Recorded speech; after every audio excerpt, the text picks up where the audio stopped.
அப்போ ரசூலா நமக்கு ஹீரா கோகையில் போய் என்ன பண்ண? திக்ரு பண்ணாங்களா, ஃபிக்ர் பண்ணாங்களா? என்ன பண்ண? அஹ்லுல் ஃபிக்ர் தான். ரசூலா யார்? அப்புறம் அங்கே போய் ஹீரா கோகையில் உட்காந்தனால தான் ஜிப்ரீல் வந்து அனுப்பி இருக்கையிலே ரொம்ப கவலைப்படுற ஆள், நாட்டு நடப்பில் வந்து இருக்கையிலே ரொம்ப கவலைப்பட்டு இருக்கிறவர் இவர் தான் லீட் பண்ணுவார், இவர் தான் வந்து ஃபீல் பண்ணுறாரு அப்படின்னு சொல்லி செலக்ட் பண்ணாங்க. அபூபக்கர் ரலியல்லாஹு கவலைப்பட்டவர் தான், ரசூலாவும் கவலைப்பட்டவர் தான். ஆனால் கவலை யாருக்கு ஜாஸ்தியாக அல்லாஹ்வுக்கு தெரியுது? ரசூலுடைய கவலை ஜாஸ்தியாக தெரியும். இவர் ஹீரா குகைக்கே போயிட்டார், ஊரா வேணான்னு போயிட்டார். என்னடா ஊர் இது?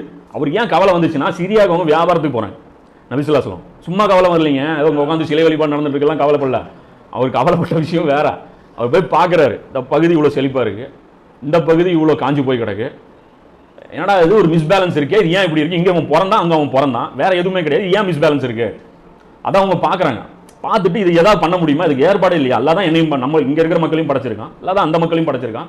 அங்கே ஆறு இருக்குது, அங்கே விவசாயம் இருக்குது, அங்கே இது இருக்குது அது அவனுதுங்கிறான். அங்கே மன்னர் வந்து வேஸ்ட்டாக செலவு பண்ணி அவன் என்னென்னமோ என்ஜாய் பண்ணிருக்கான்.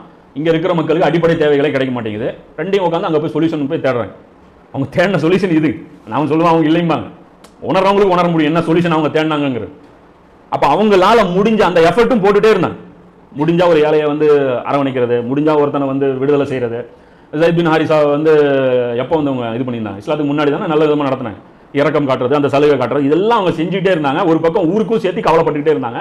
அப்போ அந்த கவலையோட வெளிப்பாடு அல்லாஹ் தராசை இறக்கிட்டான். எது? குர்ஆன் மீசான் அப்படிங்கிறான்ல, என்ன தராசு? அது என்ன வானத்துலேருந்து முள்ளு வச்ச தராசா இறங்கிச்சு? இப்போ குர்ஆன் இது பேலன்ஸ் பண்ணுறது எப்படி? உலகத்தின் செழிப்பான பகுதிகளையும் செழிப்பில்லாத பகுதிகளையும் எப்படி வழிநடத்துவது, இதை பேலன்ஸ் பண்ணுறான்லப்பா. இங்கேருந்து ராஜஸ்தானை எப்படி கண்ட்ரோல் பண்ணுறது? அப்போ இங்கே கிடைக்கிற பொருள் அங்கே கிடைக்கிற பொருள் சமமாக பங்கிடுவது எப்படி?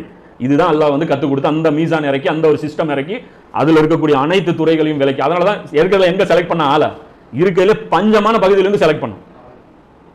பஞ்சமான பகுதியை எப்படி செழிப்பான பகுதியாக மாற்றினாங்க? இந்த மாதிரி அமெரிக்காவோட கள்ள கூட்டணி வச்சு மாற்றினாங்களா? இந்த மாதிரி மாற்றலை. இஸ்ராட்டை வந்து அண்டர் டீலிங் பேசினாங்களா? நிரந்தரமாக நான் இந்த ஏரியாவில் நான் இருந்துக்கிறேன், நான் உன்னை கண்டுக்கவே இல்லை அப்படின்னு அண்டர் டீலிங்லாம் பேசல, மாற்றினாங்க, புரட்டி காமிச்சாங்க. அதுதான் புரட்சி. வரலாறு பொழந்து பார்க்குது அப்படிங்கிறாங்களா? சும்மா கிடையாது. அப்போ ரசூலா இந்த எல்லாம் வச்சு பார்த்து பார்த்து பார்த்து தான் ஒரு கட்டத்தில் தான் ரசூலா வந்து எல்லாம் செலக்ட் பண்ணுறான். அந்த தீராத கவலை நமக்கு இருக்கணும். போய் ஒரு மௌத்துடைய வீட்டில் போவோம், சாதாரணமாக போயிட்டு அப்படியே மௌத்து வீட்டில் போயிட்டு ஜனாசாவில் இருந்து அதில் ஜனாசாவை பின்தொடர்ந்து போவோம், எல்லாம் நல்ல விஷயம் பண்ணுறோம்.